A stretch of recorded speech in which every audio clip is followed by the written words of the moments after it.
What's this? Flip through the pages. LSAT Premium. Yeah.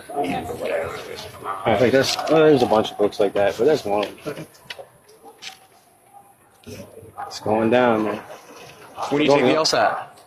I take it June or November.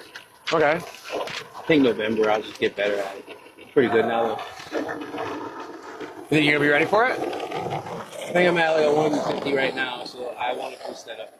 That's Okay. what I think. Okay. Best advice, What's up? right? Don't take too many practice tests, Okay. right? Like between now and June, I would take maybe 1 or 2 a month max. Really? Yeah. Here's what happens.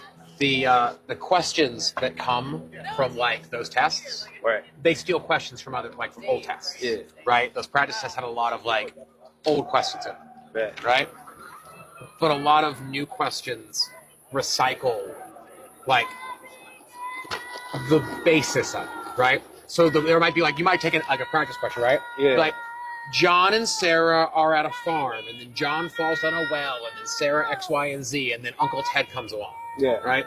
But there might be another question that, like on the exam, that'll be like, John and Sarah fall down a well. Uncle Ted is there, but whereas the first one was asking you a question about products like property, this one's asking you a question about like water rights. Yeah. But they might reuse very familiar things, and you'll recognize the question, and you won't recognize the differences.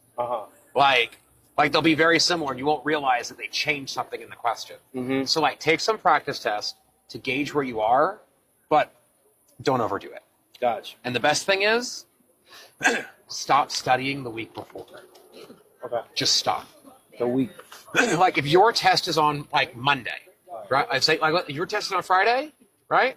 You close the book this Friday and you don't touch it until next week. Like you don't open a single study material.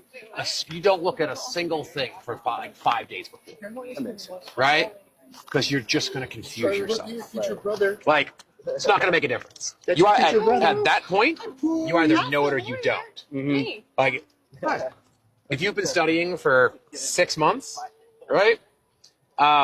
You either know it or you don't. Right. 50 more questions, 100 more multiple choice is not going to, Break the bank.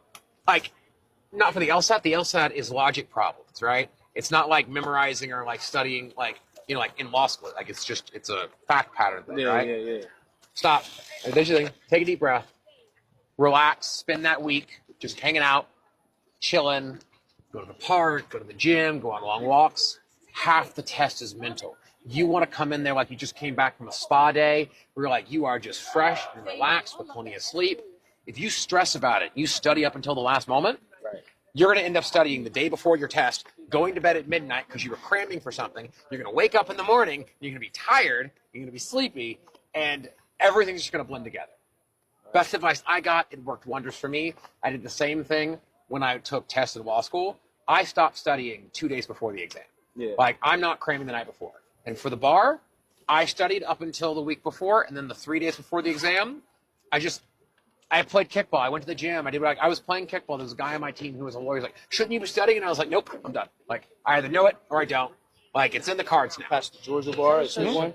Georgia bar, yeah. Any other ones? Nope, I only practice in Georgia. Nice. Nice to meet you. Pleasure to meet you. Russell. Cody. All right, Reba, you ready? It's 8:30. Have a good one. Hey.